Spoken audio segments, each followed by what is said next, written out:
So, fantastic question. How do you become a better storyteller? I'm going to respond to this in a few videos because it's an extremely important concept, especially within Druidry. It's crucial, and there's a few elements I'd like to hit on. So, one of them is why this question is even important, why storytelling even matters. Storytelling is a crucial part of Druidry generally, but specifically in the first and foremost sort of chapter in becoming a consummate druid. It goes Bard, Ovate or Vates, and Druid. Now, Bard, that chapter, is all about storytelling, poetry, and I don't mean a couple of cute rhyming words in a Hallmark card.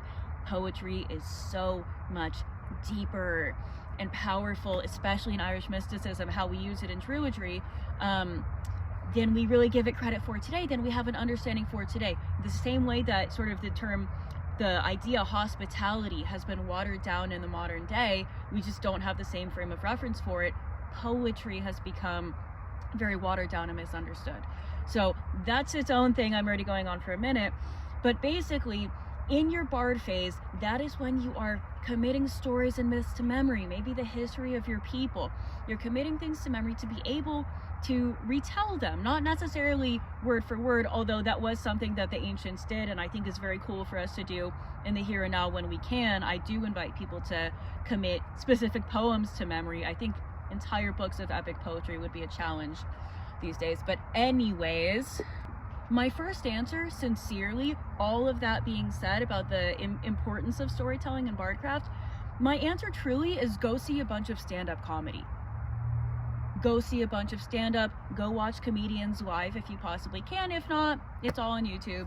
But there is something electric to seeing it in person, so I really invite you to go see it live if you can, because it is a master class in effective storytelling. Now, why am I saying comedy and not theater or music or any number of the performing arts that are fantastic and enriching and you should absolutely go see them?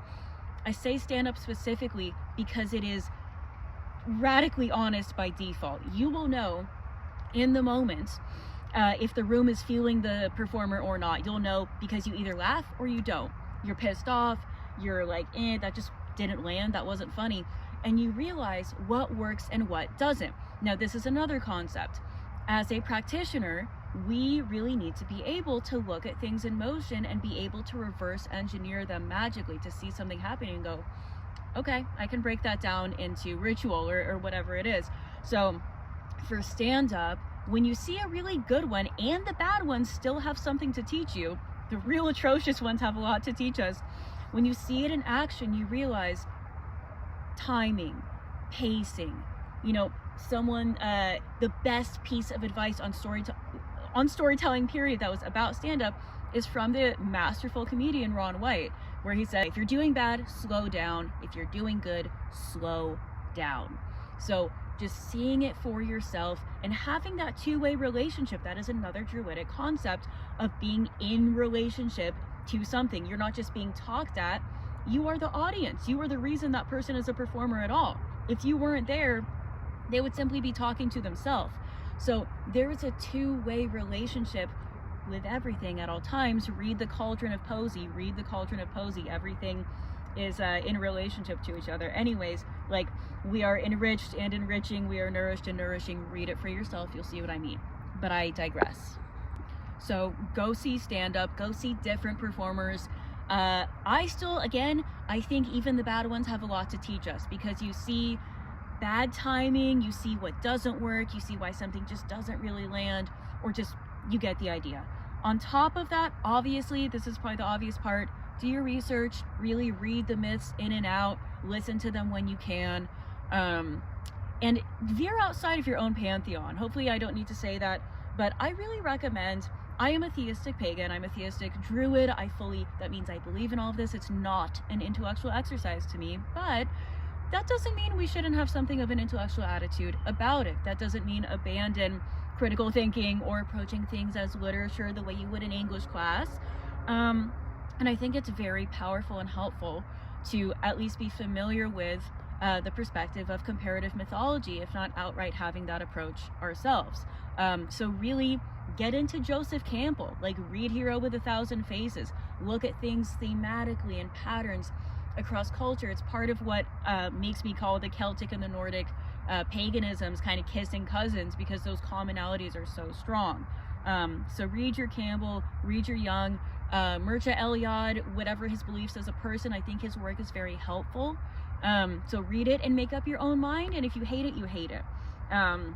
But as a last note, I think it is helpful to see myth and ritual as two sides of the same coin. Ritual is where we enact these themes, and myth is where we explore it. And something that is sort of beautiful within Celtic mysticism is inspiration is what we understand as what helps us travel the realms. And the goddess Bridget, it said she was born with flame bursting from her forehead up through the realms, that she was born at a liminal time, and that is sort of an illustration in how do we travel the realms. Inspiration, that fire in the head, that Awen. So what connects us across time? Story, poetry, music, song. So I really encourage people to just reflect on all of that, and I have been very, very blessed to be moved by, be changed by the storytelling of really powerful elders in the pagan community. And I really do invite people to get out there and just listen to your elders speak as much as you possibly can. If they are specifically pagan elders, to be there for their storytelling, and otherwise to just listen to them talk about their life. Like, part of the importance of Bardcraft is to connect your community. The point of Druidry is not to just hoard occultist power so you can become rich and famous and super powerful. The point is to be able to wear multiple hats for your people, for your community, to tell the kind of story that can give peace to someone who's heartbroken, or inspire someone who's depressed, or make people laugh when they need it. It's that evocative, connective power of really caring about your community. So that was quite the long video, multiple videos I'm sure, but hopefully it was helpful. But that is that's the power of Bardcraft, and I hope you guys hone it. And oh, I lied, even a last note. Do not let yourself get tripped up by this idea that you have to be completely word for word retelling the story the exact way that you read it. For one, there are so many retellings. Look at the entire Arthurian legends. There's so many different legends that are, some of them are even contradictory, that are still considered part of the canon. So part of what makes things fun and compelling and what makes things powerful is for you to sort of hone your own voice, to have your own flair, your own charisma, your own energy that you are bringing to the tale, because you're breathing life into it. So don't completely discount yourself from this. There is no discounting yourself also. Again, we have that relationship between, you have the performer and the audience, but you also have the performer, the bard, and the material itself. So that should be about it for now, but I hope it inspires you, and I appreciate the question.